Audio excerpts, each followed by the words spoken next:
Jasper looked up at the rooster hovering in the air and muttered nervously that if the rooster could fly away, then it might never come back. The thought made him uneasy, as he worried the flying chicken might disappear into the sky and abandon them entirely. Levi, however, remained calm. With a reassuring tone, he told Jasper not to worry too much. According to him, the rooster had no intention of leaving, and it certainly wasn't going anywhere far. Levi then lifted his head and casually called out to the rooster above them, telling it to come down from the sky and stop showing off. Now filled with pride after his breakthrough, the arrogant rooster believed he had reached a level equal to that of the legendary former Demon King. In his mind, achieving the strength of a city lord meant he had stepped into the ranks of true power. With that swollen confidence, he suddenly lunged toward Levi as if preparing to launch an attack. But in a surprising twist that stunned everyone watching, the bold rooster instantly lost his nerve. His fierce posture collapsed, and he meekly allowed Jasper to grab hold of him and pin him down. At that moment, the rooster finally understood the harsh truth. Even though he had gained a powerful new rank, he still had absolutely no chance of defeating these two terrifying individuals, people who had already killed the Demon King without hesitation. The one-eyed man could hardly believe what he was witnessing. A demon at the level of a city lord had willingly submitted and turned itself into a pet for these two people. Not only had they slain another city lord-level demon, they had even forced this one into obedience. After everything finally settled down, Tracy gathered herself and began leading the group forward again, following behind Levi and his strange companion. She sincerely thanked them for stepping in and helping protect Yanhai during the crisis, acknowledging that without their intervention the city might have suffered far worse devastation. Outside the city walls, several ninth-rank experts stood exhausted after the brutal battle. Despite their fatigue, they had successfully eliminated the remaining demons that threatened the area.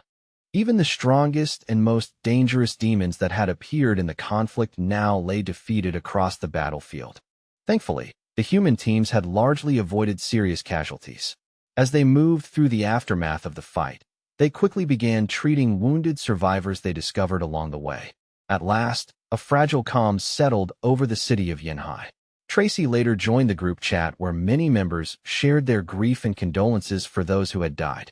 Together, they held a solemn 5-minute silence to honor the unfortunate victims. The following day, Tracy could be seen sitting quietly beside the hospital bed of the one-eyed man.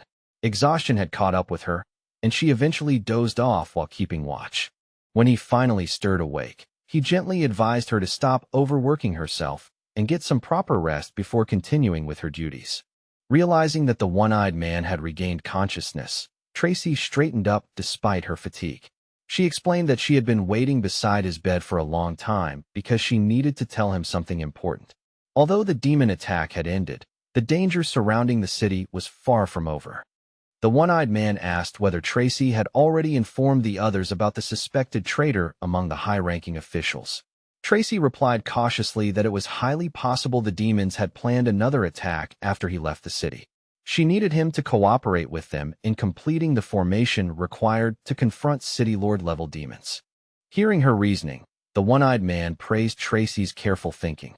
Even when it involved her own uncle, she still remained suspicious and cautious. He admitted that it was no surprise she had risen to the position of strategist at headquarters. Tracy believed it was wiser to keep the matter quiet until they gathered solid proof. The one-eyed man nodded and reminded her to warn Joseph to stay alert and be extremely careful. Tracy continued explaining that she had already worked with several martial arts master directors to perform surgery on her uncle.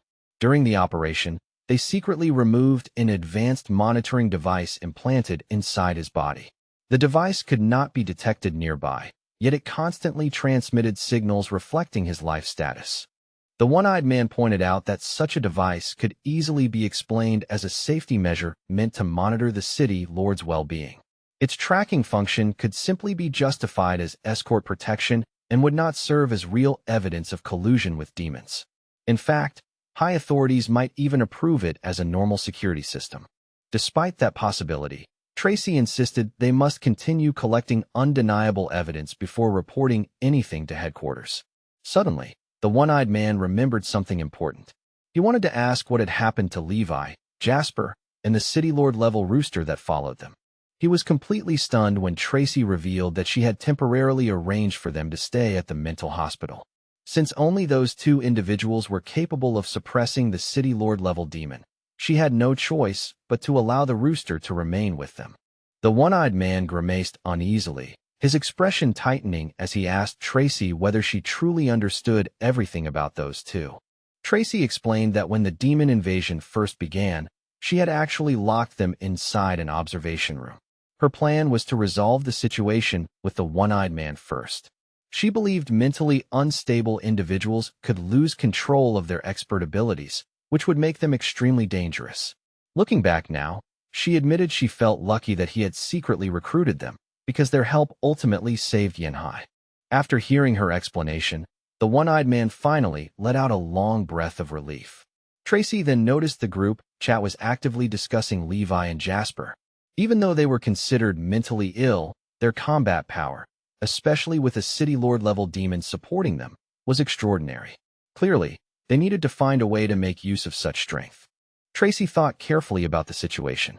Although involving them carried certain risks, the strategy might still be worthwhile under the current circumstances.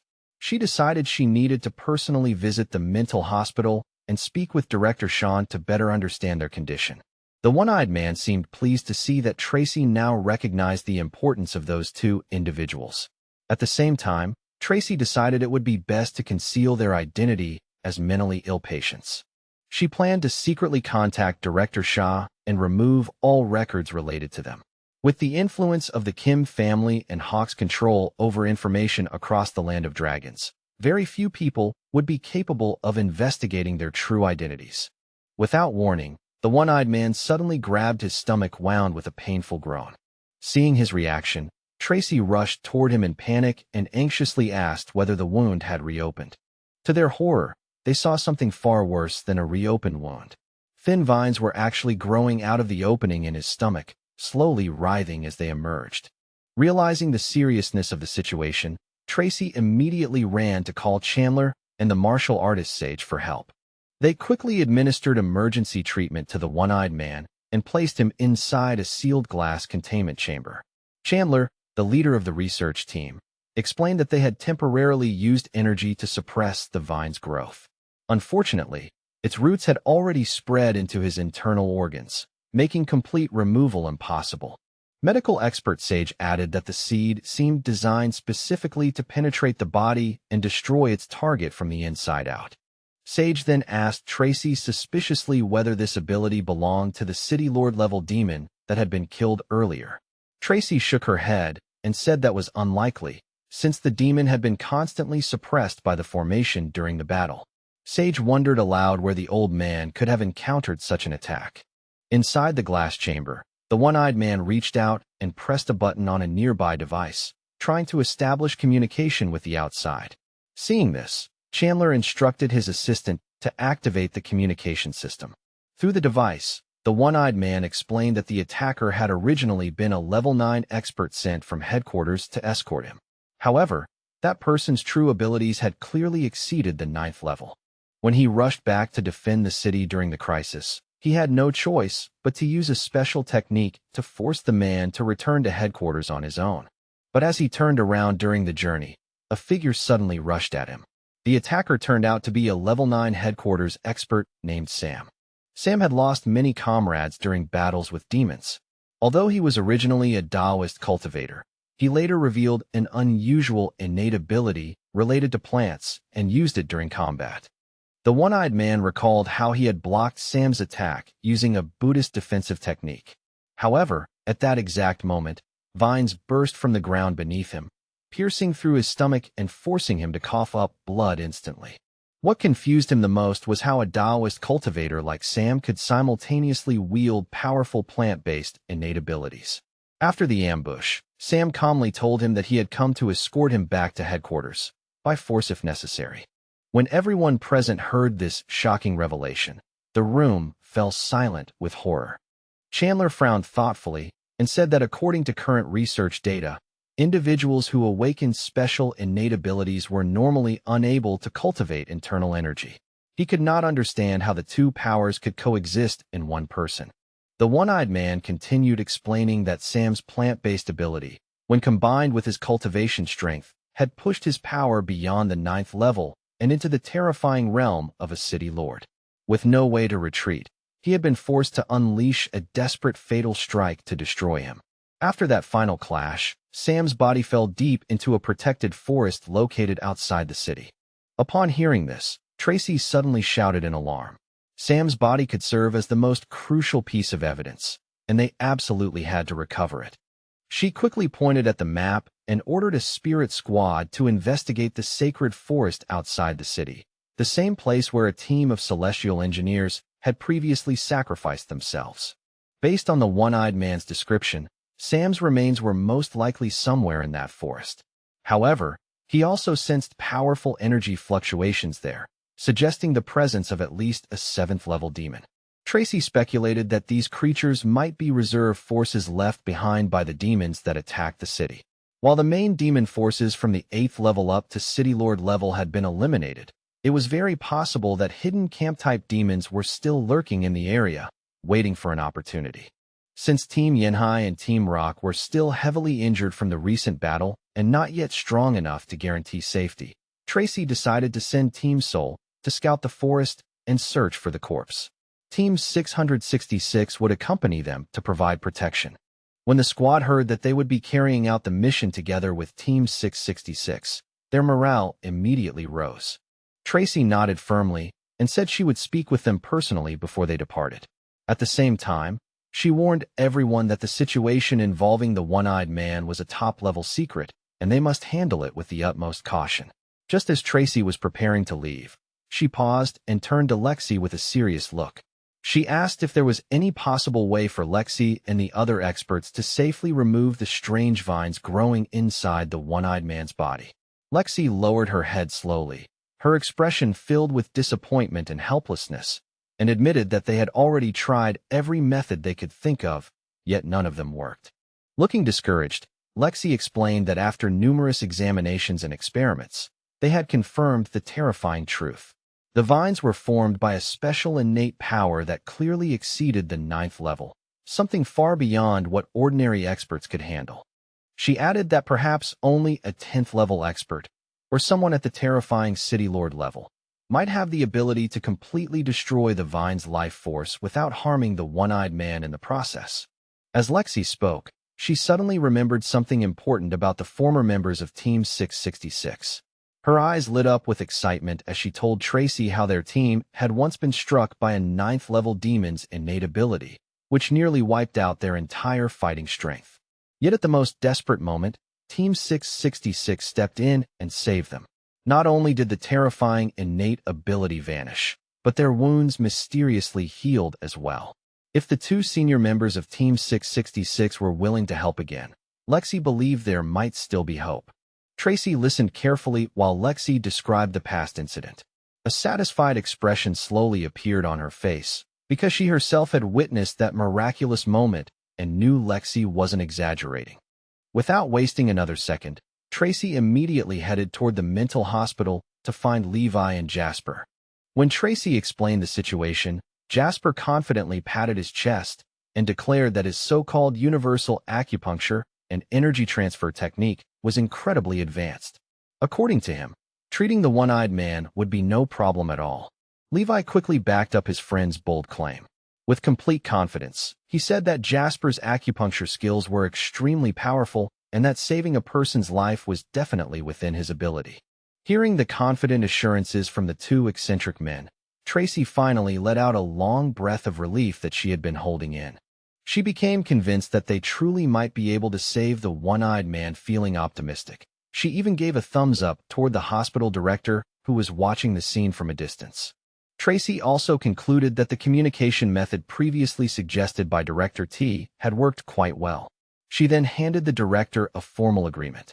In the contract, she promised to take full responsibility for any risks while also offering Levi and Jasper official employment with proper salary and benefits. She assured the director that everything would follow the department's standard payment policies. Meanwhile, Levi and Jasper were casually playing with a chicken nearby. Tracy added that if the director agreed to cooperate with the Kim family in managing their mental conditions, he could simply sign the contract. However, Tracy became slightly confused when she noticed the director rummaging through the inside pocket of his jacket as if he were searching for something. After a moment, the director pulled out a carefully prepared waiver of liability and indemnification document and calmly asked Tracy to sign it as well. Tracy looked at the paper cautiously, but the director quickly explained that it was only a precaution.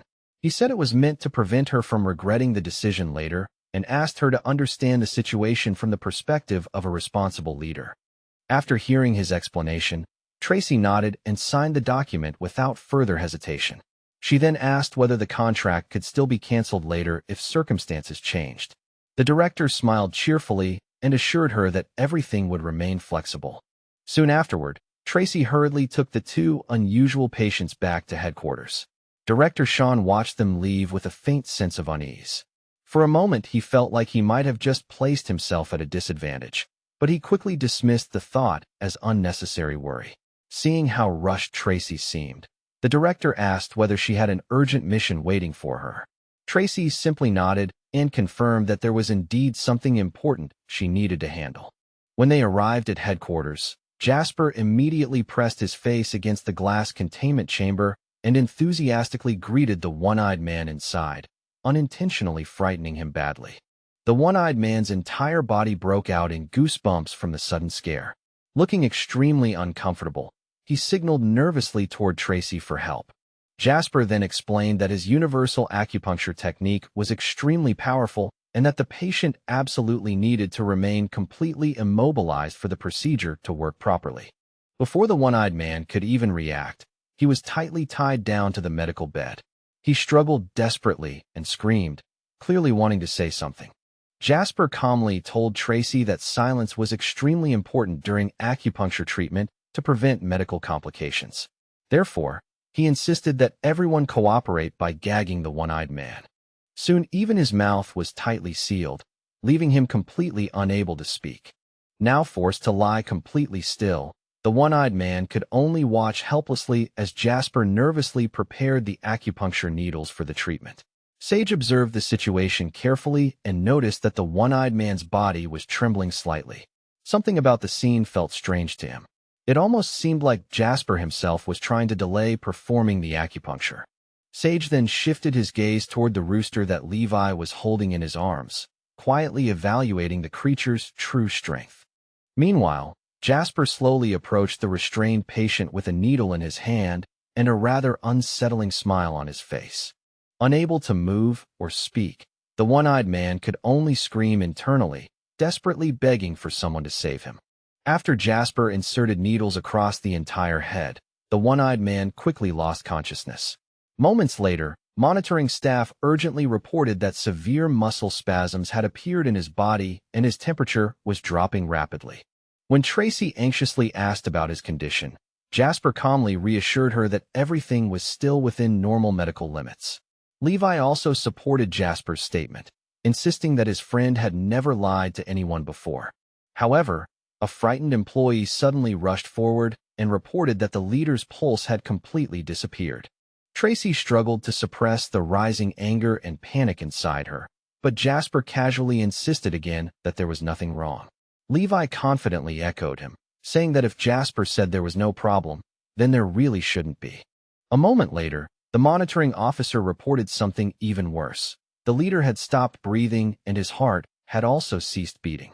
Feeling Tracy's murderous glare, Jasper hurriedly repeated that everything was still fine, although he privately admitted he didn't fully understand why the readings looked like that.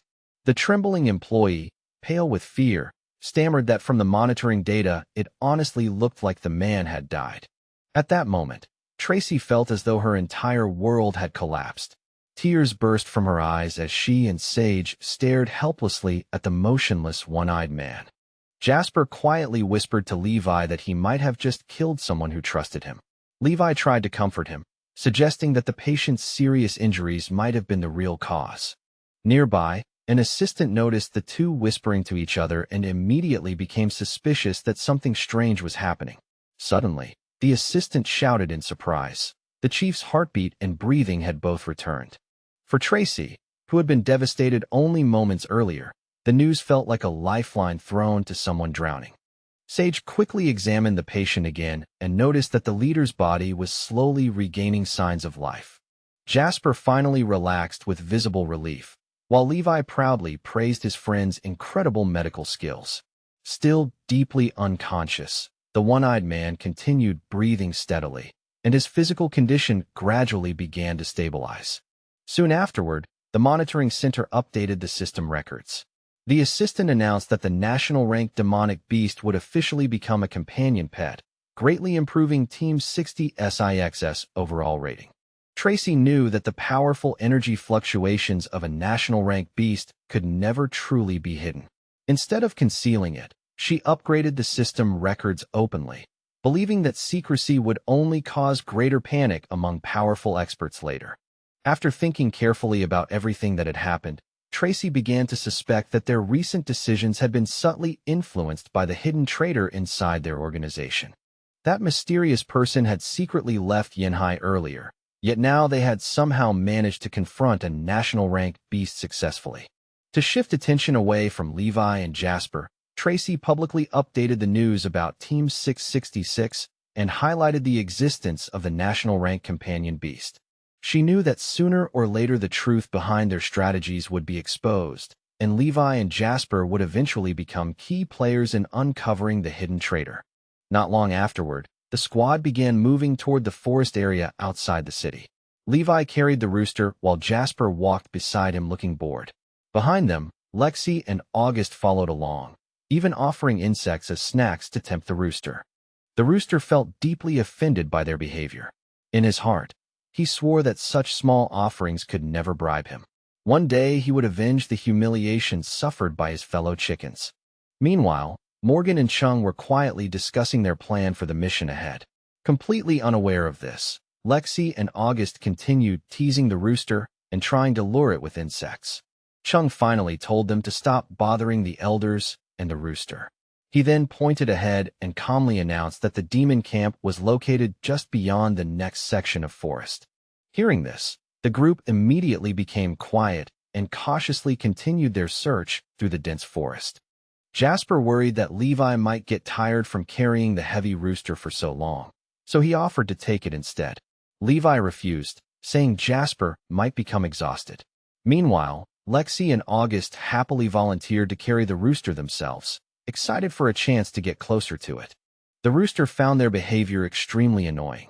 He secretly wished he could simply fly away, but he did not dare refuse Levi's help. After all, he believed that ordinary 8th-level humans would never be strong enough to carry him properly anyway. Finally, the rooster suddenly spread his wings wide and shot up into the air, flying gracefully above the forest canopy.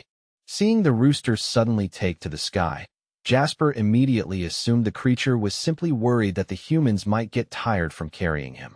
Up above, however, the rooster began making strange gestures with his wings and body, almost like secret signals.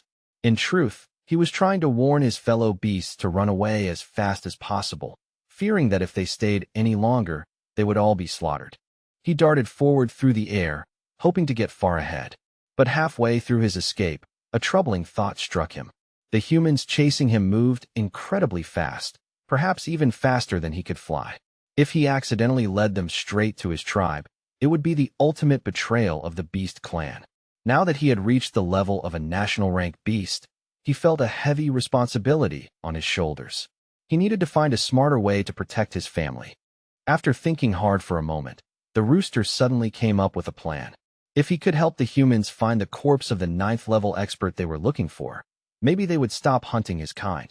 With that idea in mind, something surprising happened. The rooster's body shimmered with energy, and he transformed into a human form before slowly descending back to the ground. Looking as pitiful as he possibly could, he told the group that he was willing to help them locate the corpse and bring it back. In his mind, this would help them finish their mission quickly and avoid unnecessary fighting. He glanced at the humans with hopeful eyes, silently praying they would accept the offer. Lexi and August were immediately impressed. In their eyes, the rooster looked incredibly cool and loyal. They believed he always did his best to help them and began to think of him as a reliable ally. But the rooster suddenly froze when he overheard Levi quietly whispering to Jasper about knocking him unconscious to prevent him from escaping. Startled, the rooster quickly assured them that he had no intention of running away. He even insisted that he genuinely wanted to do good deeds.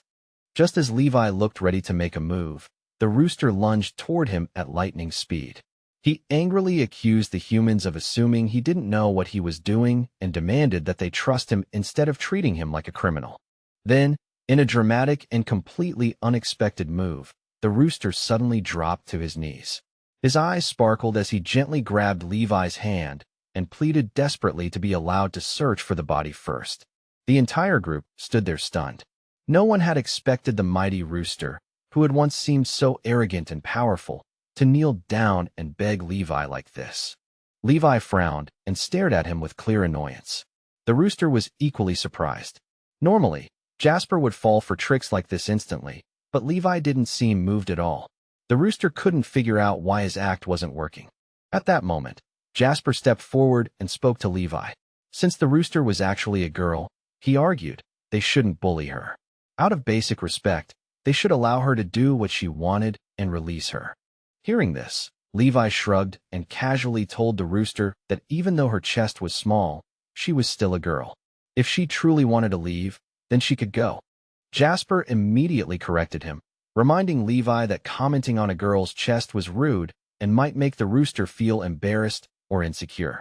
After hearing Jasper's words, the rooster was left completely speechless. Levi nodded as if he had learned something important and avoided mentioning her chest again. Instead, he asked another awkward question. Since the rooster could turn into a human girl, should they buy her proper women's underwear? The rooster felt an indescribable wave of humiliation crash over him. Every word seemed to stab directly into his pride. Burning with anger and shame, he swore silently that one day he would kill these cruel and shameless humans. Without another word, he spread his wings and flew away at high speed. Tears streamed down his face as he cursed the humans for constantly humiliating him and vowed revenge. After flying for quite a while, he finally slowed down and looked back. Seeing no one behind him, he smiled with relief, convinced that he had finally put a safe distance between himself and those troublesome humans. Now that he had reached the 9th level, the rooster believed the humans simply didn't realize how powerful he had become. This time, he told himself, he would not act foolishly again. Declaring himself free in his heart, he planned to escape for now and wait for a better opportunity to take revenge later. But suddenly, his entire body froze in midair. No matter how hard he tried, he couldn't move a single muscle. Only then did he realize he had accidentally entered a powerful formation known as the 5 Elements Devil Formation. Inside the formation, the rooster saw a horrifying sight. A human enemy was ruthlessly slaughtering his fellow tribesmen, the demonic beasts that lived in the forest. Fury exploded inside him. From the overwhelming aura radiating from that man, the rooster instantly realized that this was a national rank expert. The mysterious man's goal was very clear. He wanted to retrieve Sam's corpse and prevent it from falling into the hands of the one-eyed man's group. However, the moment he placed Sam's body on the ground, he suddenly sensed danger. Sharp ice needles were flying toward him from the distance. Feeling the powerful energy wave approaching, he quickly dodged to the side while grabbing Sam's corpse and preparing to retreat. The mysterious man frowned. The energy wave he sensed was extremely powerful, far beyond ordinary beasts. It must belong to a national rank demonic beast, perhaps even an Emperor level 1. High above in the sky, the rooster unleashed his lightning lake ability. Brilliant arcs of electricity rained down on the mysterious man, forcing him to dodge repeatedly while still trying to protect Sam's corpse. The mysterious man muttered coldly to himself that even if the one-eyed man personally arrived, he believed he could still carry Sam's body away before anyone could stop him. Watching from above with cold eyes, the rooster launched another attack. Lightning bolts and electric arcs gathered together as he unleashed a secret skill he had trained specifically to punish evil enemies. The storm of lightning descended violently upon the stranger below.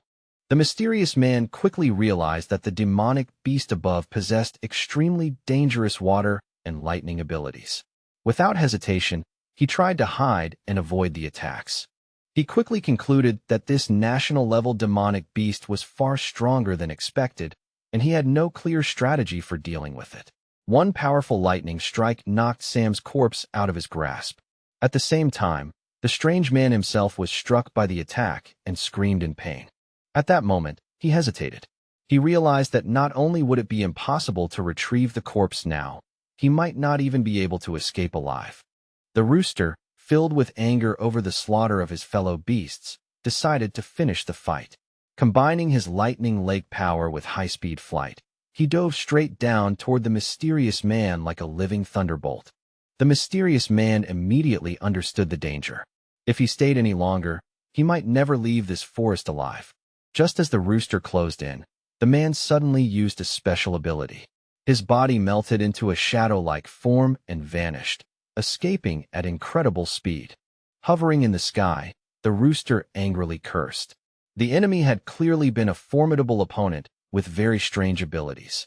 This had been the first time he used his national rank power in real combat, and during the battle he noticed something strange.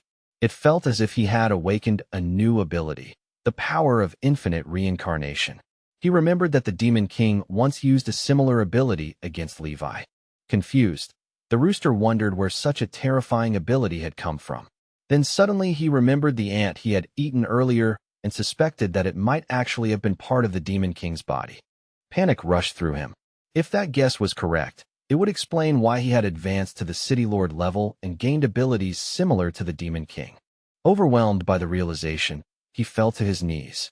Nearby, the lingering souls of fallen demons watched and assumed the rooster was finally tormented by guilt and still feared the authority of their king. Still trembling with emotion, the rooster suddenly shouted loudly that he would continue the Demon King's will. Using the power he had gained, he vowed to destroy evil humans and avenge the fallen king. What he didn't realize was that if the Demon King were truly alive, the one creature he would most want to devour would probably be this rooster. Just then, 3 new 7th-level demonic beasts suddenly burst out of the forest. Roaring with fury, they charged straight toward the rooster they believed had betrayed their kind. The rooster quickly turned around and noticed that one of the beasts wore something around its neck that carried a strong human aura. In a panic, he hurried to explain that he was not a traitor and had not killed their fellow tribesmen. Instead, he insisted that a powerful national-rank human had been responsible for the slaughter, and he himself wanted revenge. However, the 3 beasts looked at him with deep suspicion. They declared they would only believe his words if he proved it by killing powerful humans. The rooster urgently shouted that the humans would soon arrive and begged them to run away while they still could. But the beasts mocked him, saying they could easily defeat 2 weak humans and calling him a cowardly traitor. Furious and frustrated, the rooster decided it was better to escape rather than be captured again. Just as he prepared to take off, a familiar voice suddenly called from below. Levi thanked the rooster for leading them to this location and casually told him to come down. The rooster froze in shock. Levi had somehow found him again. In that instant, he felt completely doomed and began thinking desperately about a risky escape plan. In Levi's hand appeared a 4th-level fire god soul-stealer weapon. The demonic beasts glared fiercely at the humans. Meanwhile, the warriors let their masters occupy the battlefield while they rushed towards Sam's corpse, their true objective. The rooster hurriedly transformed back into human form and shouted at everyone to stop fighting. Running toward Levi, he loudly claimed that he had already convinced the demonic beasts to surrender peacefully. Then he secretly turned around and winked at the demonic beasts, silently asking them to play along and pretend they had surrendered. Unfortunately, the foolish beasts ignored the signal completely. Instead of surrendering, they charged directly toward the humans, determined to attack. Later that night, the main group sat around a campfire roasting poultry for dinner. At the same time, the system calmly reported that the energy they had just absorbed corresponded to that of a 7th-level creature. Jasper and Levi sat beside the crackling campfire, patiently roasting strips of meat over the flames.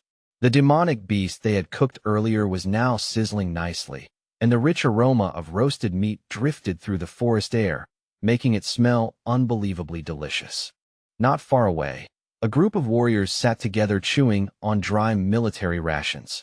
The mouth-watering smell from the fire made their stomachs rumble, yet none of them dared to touch the roasted meat. After all, it came from a demonic beast. Lexi and August, however, believed the elders must have special innate talents that allowed them to safely cook and eat the flesh of slain beasts. Hidden beneath a large tree, the rooster suddenly crowed loudly. With a dramatic tone, he shouted that he was not a traitor at all, but a brave hero who had come to save his fellow beasts. Just a few hours earlier, the rooster had panicked when he saw the terrifying black flame forming in Levi's hand. Levi had been preparing to unleash it against the demonic beasts that had threatened to devour them. With trembling hands, the rooster quickly stepped forward to stop him. In a cold and determined voice, he declared that Levi didn't need to act. If the demonic beasts refused to surrender, then he himself would personally deal with them. However, when the demonic beasts saw the rooster turning against them, they immediately charged forward in rage, accusing him loudly of betraying their kind. The rooster responded by activating the terrifying power of the evil eyes. In an instant, the beasts were trapped within powerful illusions that distorted their senses and left them helpless. Without hesitation, he followed up with the 6th-level blade shadow technique, striking swiftly and cleanly. In mere moments, the trapped beasts were cut down before they even understood what had happened. Watching their lifeless bodies fall, the rooster thought coldly that they simply had no idea what kind of terrifying disaster those two humans were bringing upon the beast race. After all, even the Demon King himself possessed the legendary ability of endless reincarnation, yet even he had ultimately been killed by those same humans. The black flame Levi controlled carried an incredibly terrifying aura. It was not just ordinary fire. It was capable of burning and destroying souls themselves. Returning to the present moment, the rooster sat quietly and felt an overwhelming sense of despair wash over him. He tried to comfort himself with a cruel thought. Perhaps it was better that the demonic beasts died by his hand. At least that way their souls might someday be reborn, unlike being completely erased by Levi's terrifying black flames.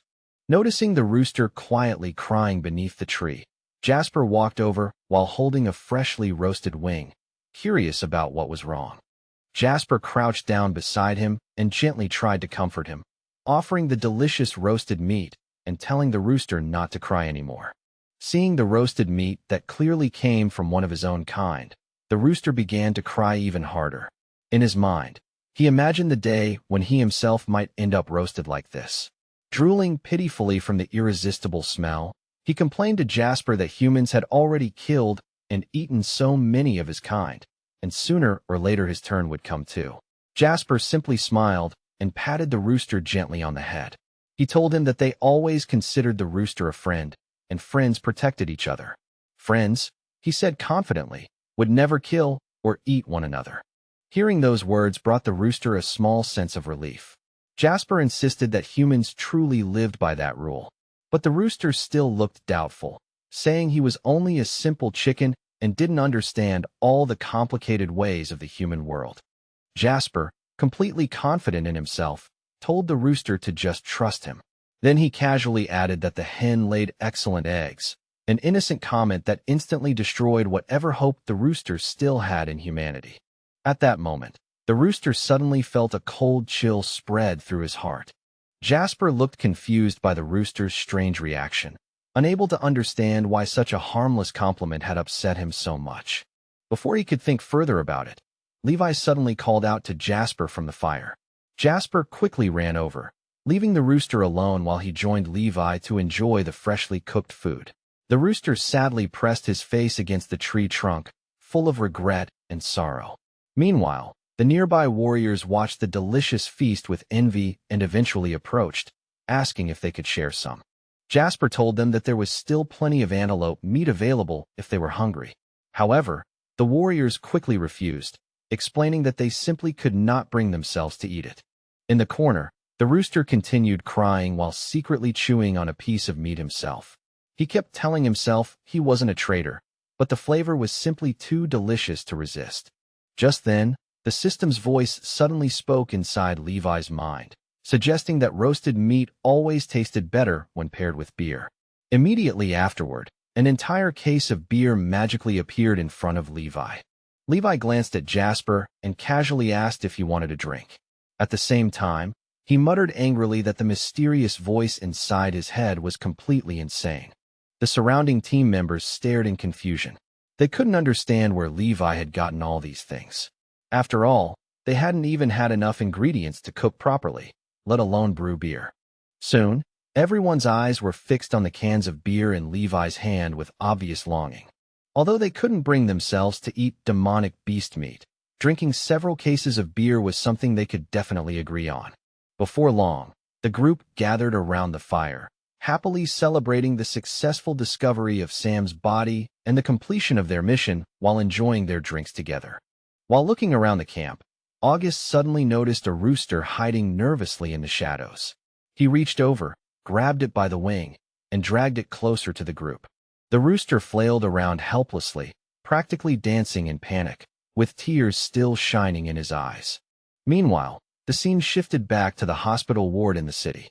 Tracy had fallen asleep sitting beside the bed, but suddenly woke when she heard the faint voice of the one-eyed man. Startled, Tracy jumped to her feet and asked anxiously if he was all right. The one-eyed man calmly replied that his wound felt much better now. Looking at Tracy's face so closely, the one-eyed man suddenly blurted out that he felt like drinking some wine. Tracy blinked in confusion and asked what he meant. Embarrassed, the one-eyed man suddenly began breathing heavily as his face turned bright red. After a moment, he awkwardly repeated that he just wanted a little wine. Tracy immediately refused, reminding him that his wounds had only just healed, and besides, it was already 1 in the morning, so he needed proper rest. As she spoke, Tracy noticed something suspicious. The one-eyed man kept instinctively covering the empty socket where his eye had been. Suddenly his face turned even redder, and blood unexpectedly began trickling from his nose. Alarmed, Tracy was about to call a doctor, but the one-eyed man hurriedly stopped her, claiming he was simply feeling overheated. Tracy asked how long he had been unconscious. The one-eyed man answered that it had been 36 hours since Jasper performed the treatment. Tracy secretly thought she should never trust that crazy man again, but fortunately, the treatment had somehow worked. Still suspicious, Tracy asked why his face was so red. The one-eyed man insisted it wasn't a side effect and slowly removed the hand covering his injured eye. Excited to see Tracy clearly, he enthusiastically praised Jasper. He admitted that he had once doubted Jasper because he seemed insane, but now he believed the man was actually a genius. Even so, Tracy couldn't shake a strange feeling. Her instincts told her the one-eyed man was definitely hiding something important. And she was right. Jasper had indeed healed the damaged eye, but not in a normal way. Instead, the one-eyed man had gained the bizarre ability to see through objects. Meanwhile, deep in the forest, the squad members and the main group continued their lively feast around the campfire. However, the celebration didn't last long. One by one, the men began collapsing onto the ground after drinking far too much alcohol. Soon almost everyone had passed out. Only the rooster remained awake, quietly drinking and crying at the same time. He finally accepted that none of his fellow beasts would ever understand his intentions. If he wanted to follow this path, he would have to walk it alone. Trying to stand up, the drunken rooster wobbled badly before collapsing back onto the grass. Just before falling asleep, he decided that he would stop caring about the opinions of others. What mattered was that one day he would become a demon slayer capable of destroying worlds. The next morning, everyone finally sobered up and began their journey back toward the city. As soon as they entered headquarters, Tracy greeted them and praised the warriors for finding Sam's body so quickly.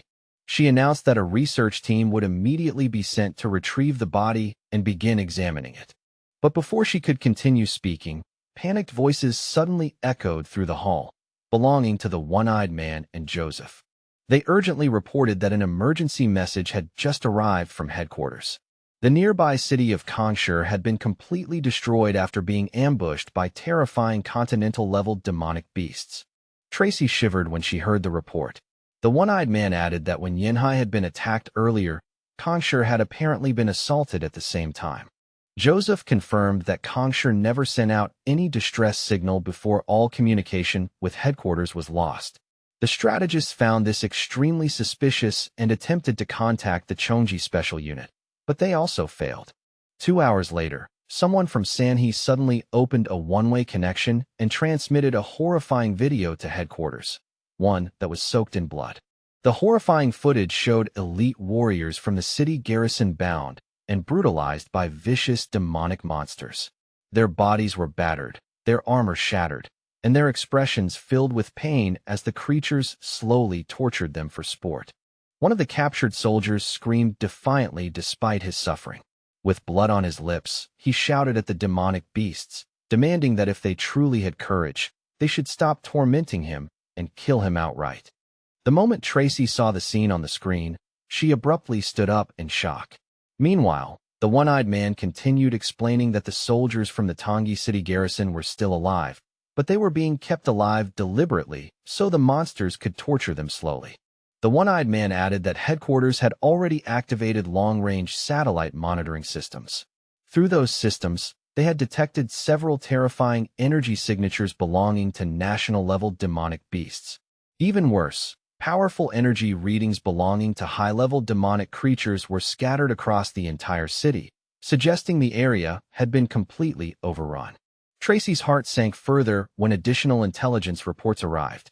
All internal communication systems in the city had been cut off, and every airlock gate had been sealed shut.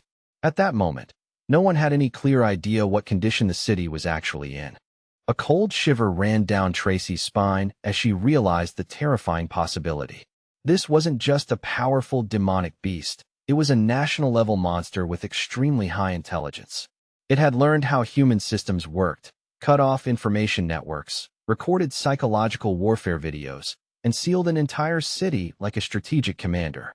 Her body trembled violently as she gripped the edge of the table for support. With a shaky voice, she muttered that this situation was no longer simply about intelligence. The monster had evolved to the point where it possessed real strategic thinking. Sweat poured down Tracy's face as the realization hit her fully. If they were facing a national-level demonic beast capable of understanding and using human technology, then the threat they were dealing with had just become unimaginably dangerous. Suddenly, Tracy's vision blurred. The room spun around her, and she collapsed onto the floor. The one-eyed man and Joseph rushed forward in panic, trying to catch her before she hit the ground. Far away from the city, in a quiet and mysterious garden, a powerful man stood calmly admiring blooming flowers. His relaxed posture contrasted sharply with the terrifying aura surrounding him. A continental-level warrior whose strength was far beyond ordinary experts. A wounded city garrison warrior soon appeared before him. This man was the same one who had escaped the rooster earlier. Breathing unevenly, he knelt respectfully before the mysterious figure. The man glanced at him and calmly asked whether the mission had failed. Lowering his head in shame, the subordinate apologized and explained that he had failed to retrieve Sam's corpse. A national-level demonic beast had intervened and taken the body away. The mysterious warrior narrowed his eyes slightly and asked if the creature was the one known as Dawnbringer from the forum. The subordinate confirmed this and described the beast's terrifying water and lightning-type abilities. The continental-level warrior seemed puzzled.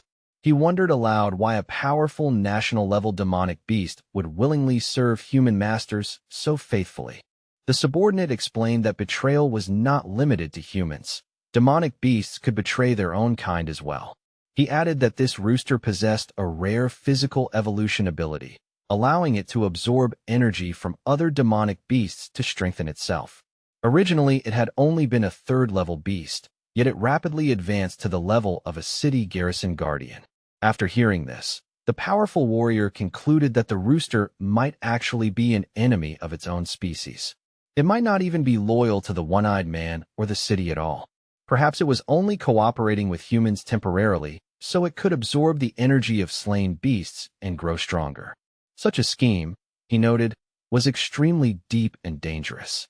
Because of this, the warrior became concerned that the rooster might not truly be loyal to the high city of Yanhai. Now that the one-eyed man had obtained Sam's corpse, it was only a matter of time before secrets were uncovered. The corpse would almost certainly be transported to the research laboratory in Yanhai. They still had a chance to retrieve it, But the more they interfered with Tracy and the one-eyed man, the more attention they would attract. The Continental-level warrior decided that it might be necessary to take direct action. If possible, they would eliminate the troublesome creature and quietly cleanse Yanhai of demonic beasts while silencing anyone who discovered the truth. They feared that the rooster might interfere with the demon's next large-scale attack, so they needed to deal with it first. The subordinate hesitantly asked how that could be done, admitting he was far too weak to defeat such a beast. The warrior reminded him that only 4 national-level masters existed in the entire dragon country, and revealing their identities would be extremely dangerous. The powerful man then asked if the subordinate had heard about the destruction of Kongsher City. The subordinate nodded grimly, saying the bloody video that had been sent to headquarters had shocked everyone. He also predicted that a certain woman named Vivian would definitely persuade headquarters to send a rescue force to Tangxi.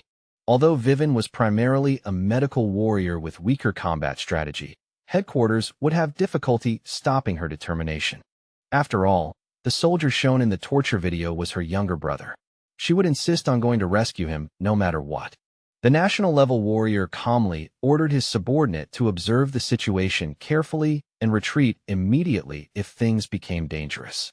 The subordinate asked whether the warrior himself would participate. The man replied that headquarters would send 2 national-level warriors along with Vivian, while nearby cities would also dispatch elite rescue teams. When he heard he would be responsible for dealing with the rooster personally, the subordinate's face turned purple with anger. He protested loudly that he had already explained earlier. He simply wasn't strong enough to defeat the creature. The powerful man responded calmly that dealing with it did not necessarily mean killing it. As long as the rooster stopped threatening Yanhai City, that would be enough. Besides, the rooster wasn't truly loyal to the city. If stronger human experts approached it, the beast might change sides. After thinking for a moment, the subordinate asked how they could be certain the one-eyed man would send a national-level warrior to deal with the situation. The mysterious warrior replied with absolute certainty that the one-eyed man would definitely do so. The scene shifted back to the hospital. The one-eyed man came to see Tracy and told her that headquarters had already dispatched a rescue force. 2 national-level warriors would lead the mission, while nearby cities were required to contribute teams of 9th-level experts.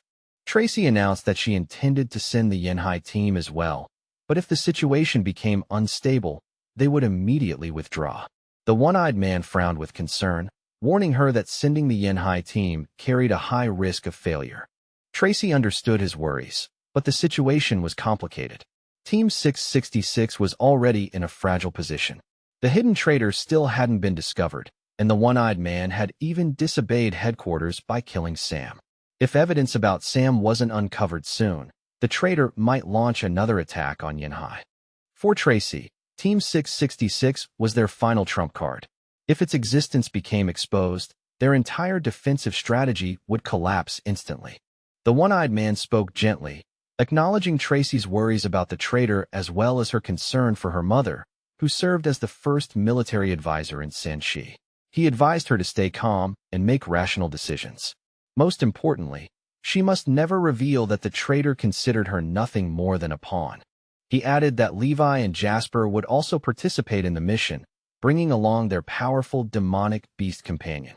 That alone would significantly increase the chances of success. Hearing those words, Tracy finally broke down. Tears streamed down her face as the pressure she had been carrying became too much to bear. Outside the hospital room, Joseph suddenly heard a woman crying and rushed inside immediately. What he saw shocked him completely. His niece Tracy was leaning against the one-eyed man's chest while crying. Joseph instantly exploded with anger and began shouting at the one-eyed man, calling him a pervert and demanding that he let Tracy go. When the one-eyed man turned around in confusion, he suddenly noticed a powerful energy projectile flying directly toward him. The impact was so strong that he was blasted backward and slammed violently into the wall behind him. Still stunned, he couldn't understand why Joseph had become angry again. But strangely, he realized he had begun to care about Joseph's feelings. He even remembered telling Tracy earlier to warn Joseph about possible dangers. At that moment, he genuinely worried that something might happen to Joseph. Later, before Team 666 boarded the aircraft heading toward the assembly point, the one-eyed man stood beside them and gave them careful instructions. He explained that although the mission was meant to help others, the real goal was to solve an extremely complicated crisis by bringing together additional forces. He assured them that he had a method to communicate with certain unknown allies. The responsibility for handling that communication would fall to Isaac, who had also been assigned to oversee the mission. The one-eyed man reminded all three of them that safety must always come first. If they sensed any danger, they were to retreat immediately. Isaac especially should remain hidden and only assist with communication when necessary. Joseph asked bitterly why he wasn't allowed to join the mission. The one-eyed man firmly replied that Joseph should focus on recovering his health instead. Soon the squad boarded a helicopter. Levi and Joseph watched the aircraft with excitement, but the rooster looked down on them with disdain, thinking they were inexperienced. Using his demonic power, the rooster suddenly soared freely into the sky, surprising the boys below. They eventually arrived near the outskirts of the city, where the scenery was unexpectedly peaceful and beautiful. However, deep in the forest below, a man holding a bow spotted the rooster's silhouette in the sky. Thinking they were under attack by a demonic beast, he fired an arrow without hesitation. Feeling the power of his national-level demonic beast body, the rooster glanced at the incoming arrow with pure disdain. But suddenly a strange black circular ripple expanded around the demonic creature. In an instant, both the rooster and the arrow froze in midair as if time itself had stopped.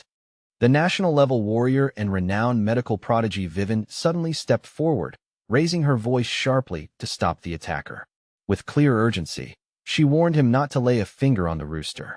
In a firm but controlled tone, she explained that the creature was not an enemy at all. It was a national-level demonic beast dispatched from Yanhai City, sent as an ally and messenger, not as a threat to be attacked. The attacker's expression twisted with irritation and confusion. Clearly offended, he demanded to know why everyone kept referring to the creature as someone's pet. In his eyes, such a powerful demonic beast should never be reduced to something as trivial as a companion animal. As the helicopter finally descended and its rotors slowed, Vivian calmly clarified the situation to those gathered. She explained that the people arriving were the newly appointed members of Team 666 from Yanhai City.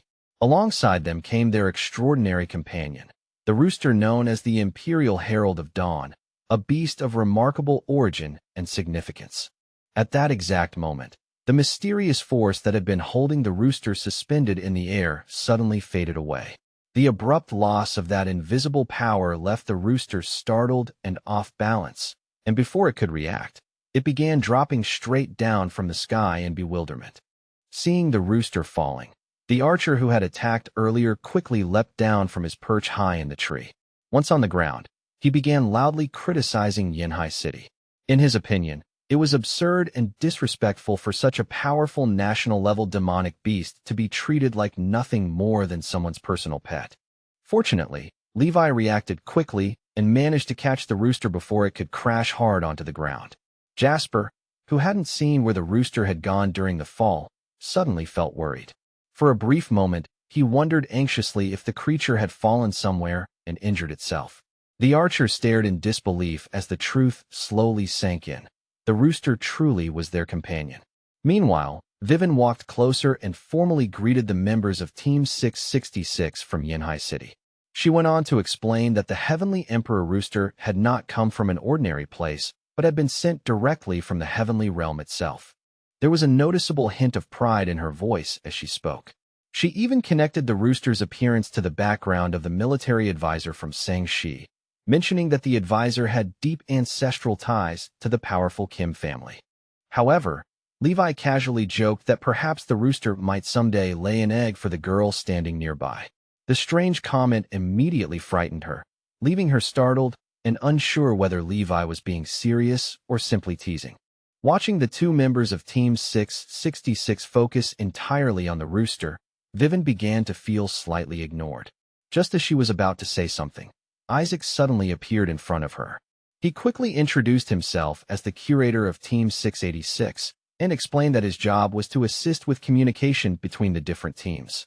With polite urgency, he added that if she had any questions or concerns, she could simply direct them to him. After hearing Isaac's explanation, Vivian quietly formed her own impression.